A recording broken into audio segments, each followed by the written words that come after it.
काँग्रेसचे माजी खासदार हुसेन दलवाई पोलिसांच्या ताब्यात धार्मिक स्थळाची पाहणी करण्यासाठी गेले असता नाशिक पोलिसांची कारवाई।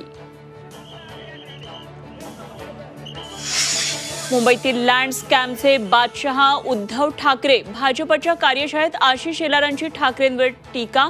उद्धव ठाकरेंच्या डोक्यात कायम लँड स्कॅम असल्याचं शेलारांचं वक्तव्य।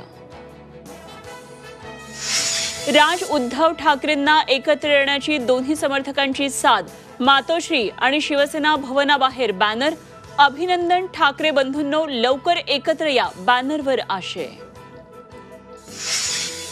बारामतीत पवार कुटुंब एकत्र। विद्याप्रतिष्ठानच्या बैठकीत शरद पवार सुनेत्रा पवार एकत्र। काल अजित शरद पवार एकत्र आल्यानं पवार कुटुंबाच्या मनोमिलनाची जोरदार चर्चा।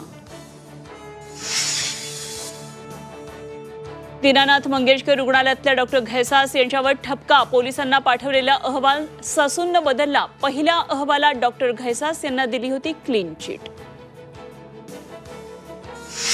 डॉक्टर शिरीष वळसंकर आत्महत्या प्रकरणात नवी माहिती समोर। वळसंकरांनी मनीषा मानेचे अधिकार कमी केल्यानं आत्महत्या करण्याची मनीषानं धमकी दिल्याची सूत्रांची माहिती। मनीषाचा वळसंकर यांच्याबरोबर वाद असल्याचीही माहिती।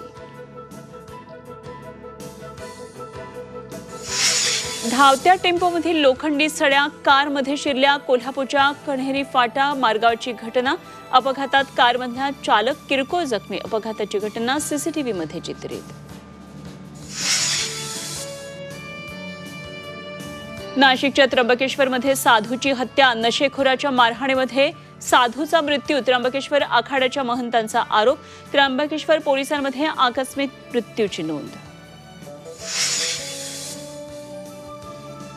पालघरच्या वांगणीमध्ये हंडाभर पाण्यासाठी महिलांची वणवण। नागरिकांची प्रशासनाकडे टँकरनं पाणीपुरवठा करण्याची मागणी।